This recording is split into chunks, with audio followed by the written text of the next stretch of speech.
एक बार भगवान शंकर तपस्या से उठे तो माँ पार्वती उनके पास आई और बोली, स्वामी, आप सारा दिन पर्वत पर बैठे रहते हो और मैं सारा दिन घर का कामकाज करती हूँ, भूखी प्यासी बैठी रहती हूँ। आप कुछ नहीं कमाते हो, मैं क्या खाऊं, क्या बच्चों को खिलाऊं? आपने कभी इस ओर ध्यान भी दिया कि परिवार कैसे चलेगा? माँ पार्वती की बातें भगवान शंकर ध्यान से सुन रहे थे। आप मेरी एक बात मानोगे स्वामी? मैंने तुम्हारे साथ फेरे लेते हुए 7 वचन निभाने का वादा किया था। तुम कहो तो मैं तुम्हारी बात अवश्य मानूंगा। तो फिर ठीक है, एक काम करो, आप वृंदावन चले जाओ। एक आपका अपना नंदी बैल तो है ही, और एक बैल आपका वहाँ कन्हैया से मांग लेना। कन्हैया के खेत हैं, आप वहाँ पर खेती करना और जो फसल उगे उसे ले आना। कुछ तो काम चलेगा। लेकिन एक बात का ध्यान रहे स्वामी, आप वहाँ जाकर कन्हैया से कहना कि आप खेती ऊपर की लोगे और नीचे का हिस्सा कन्हैया को देना। ठीक है देवी पार्वती, मैं अभी नंदी बैल पर बैठकर वृंदावन जाता हूँ। इसके पश्चात भगवान शंकर अपने बैल नंदी पर बैठ गए और कन्हैया जी के पास जाने लगे। रास्ते में नंदी बैल उनसे बोला, प्रभु, हम जा तो रहे हैं, लेकिन ये कन्हैया बहुत चालाक हैं, बहुत तेज हैं। कोई नहीं, जो होगा सो देखा जाएगा। मैंने पार्वती को वचन दिया है कि अब मैं खेती करके ही लौटूंगा।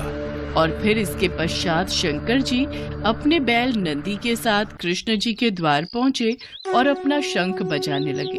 शंख की आवाज सुनकर कृष्ण जी द्वार खोलते हैं तो उनके सामने भगवान शंकर खड़े थे। कृष्ण जी भगवान शंकर को प्रणाम करते हैं। भोलेनाथ, आप आइए, भीतर पधारिए। अचानक कैसे आना हुआ? मुझे संदेशा भेज देते, मैं आपसे मिलने आ जाता। कन्हैया, मेरा एक काम है जो केवल तुम ही कर सकते हो।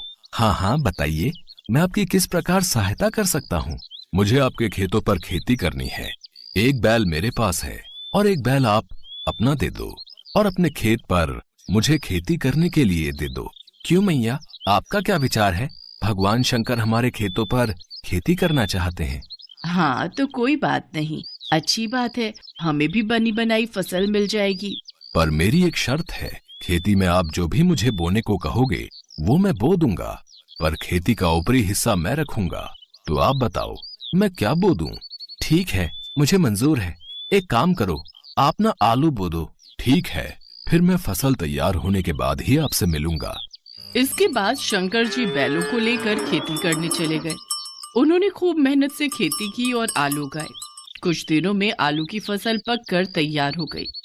शर्त के मुताबिक शंकर जी और नंदी ने मिलकर आलू के ऊपर की फसल, आलू के पत्ते काटे और गठरी में भरकर कैलाश ले गए। शंकर जी ने बहुत खुशी से पार्वती मैया को वो गठरी दी। पार्वती मैया ने जब गठरी को खोलकर देखा तो वो हैरान हो गई। उस गठरी में तो पत्ते ही पत्ते थे। प्रभु, आप ये क्या उठा लाए हो? खेती कहाँ है जो आपने की थी? पार्वती, मैंने तो वैसा ही किया जैसा तुमने मुझसे कहा। मैंने ऊपर की खेती का हिस्सा लिया और कैलाश लौट आया। मुझे कुछ नहीं पता प्रभु, अब मैं इन पत्तों का क्या करूं? ये पत्ते किसी काम के नहीं हैं। अब आप दोबारा जाओ और दोबारा खेती करके लाओ। और हाँ, अब की बार आप नीचे की खेती मांगना। एक बार फिर भगवान शंकर नंदी के साथ वृंदावन जाने लगे। रास्ते में नंदी ने उन्हें फिर समझाया कि कान्हा बहुत चतुर है, तो आप सावधान रहना। शंकर जी ने फिर से वही कहा कि जो होगा देखा जाएगा। कन्हैया, मुझे आपके बैल और खेत फिर से चाहिए।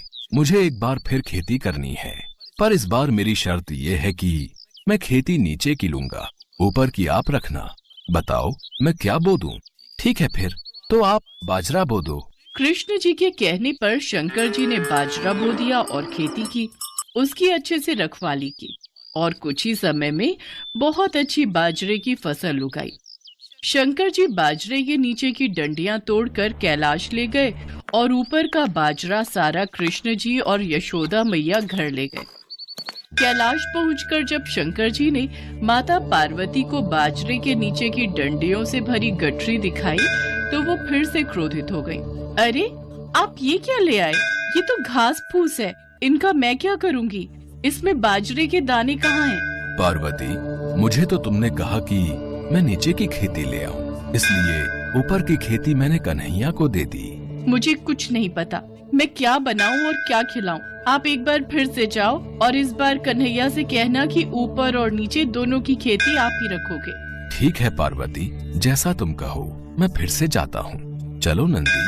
शंकर जी कन्हैया के द्वार पर पहुँचे और उनसे फिर से खेती करने के लिए कहा। कन्हैया, इस बार ऊपर और नीचे दोनों की खेती मैं ही लूंगा। बताओ मुझे क्या बोना है। ठीक है, इसमें मुझे कोई आपत्ति नहीं है। आप इस बार मक्का बोलो। इस बार आप ऊपर और नीचे की खेती ले लेना और जो बचेगा वो मैं रख लूंगा। शंकर जी फिर से खेती करने लगे। कुछ ही समय में मक्का की बहुत अच्छी फसल उगाई। कृष्ण जी यशोदा मैया के साथ मिलकर बीज का हिस्सा यानी कि मक्का तोड़कर घर ले गए और ऊपर और नीचे की फसल भगवान शंकर कैलाश पर्वत पर ले आए। इस बार नंदी और भगवान शंकर बहुत खुश थे कि ऊपर और नीचे की दोनों खेती देखकर माता पार्वती बहुत खुश होंगी। पर जैसे ही उन्होंने माँ पार्वती को खेती की गठरी पकड़ाई, जिसे देखकर माँ पार्वती अपना सिर पकड़कर बैठ गई। अरे, ऊपर और नीचे की फसल तो ले आए, पर इसमें भुट्टा कहाँ है? पार्वती, तुमने ही तो कहा था कि ऊपर की और नीचे की खेती लेकर आऊं, इसलिए मैं ऊपर और नीचे की खेती ही तो लेकर आया हूँ। अब मैं भोला भाला, जैसा तुमने मुझसे कहा मैंने वैसा ही किया। तभी कृष्ण जी आते हैं। माँ पार्वती, भोलेनाथ बिल्कुल उचित कह रहे हैं। भोलेनाथ को तभी तो भक्त भोले बाबा कहते हैं। भोलेनाथ तो भाव के भूखे हैं। प्रेम से जो भी इनको कुछ भी अर्पित करता है वे ग्रहण कर लेते हैं। आप धन्य हैं भोलेनाथ। माँ पार्वती, भोलेनाथ के द्वारा की हुई खेती मैं ले आया हूँ, इसे स्वीकार कीजिए। माँ पार्वती देखती हैं कि भगवान भोलेनाथ ने तो बहुत ही बढ़िया खेती करके आलू, बाजरा और मक्का उगाया था। वो खुशी से फूली नहीं समाती। कुछ भी कहिए स्वामी, पर आपने नंदी और कान्हा के बैलों के साथ मिलकर बहुत बढ़िया खेती की है।